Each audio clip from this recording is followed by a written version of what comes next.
भरतपुर थाना पुलिस अभियोगकारिणी अभियोग भित्तिरे मामला रुजु कर तदंत करने सह अभियुक्त गणेश ओरफ संजय कुमार सेठी को गिरफ्त कर कोर्ट चालाण करिसेंती। सूचनाजोग्य जे अभियोगकारिणी और अभियुक्त मध्य वैवाहिक संपर्क भल नथिबारु गत 4 वर्ष हम से अलग रही आसुवा बेले अभियोगकारिणी झील सहित चंदका अंचल में भड़ारे रही आसुचंती। से निजर जीविका सम हस्पिटाल निकट में एक भेराइटी स्टोर खोली।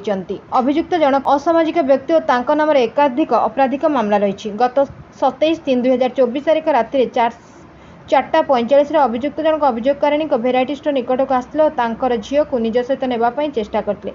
अभियोगकारिणी और अभियुक्त मध्य संपर्क भल नथिबारु से तांकर झील को अभियुक्त सहित जीवाई विरोध करते।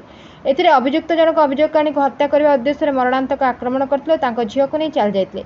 अभियोगकारिणी एने भरतपुर थाना लिखित अभियोग करने पर पुलिस मामलार तदंत करने सह अभियुक्त को मार्शाघाई गिरफ्त कर थाना को आनी। पचराउचरा बेले अभियुक्त निजर अपराध स्वीकार करते। मामलार अधिक तदंत चालू रही। Bureau report 51 news agency.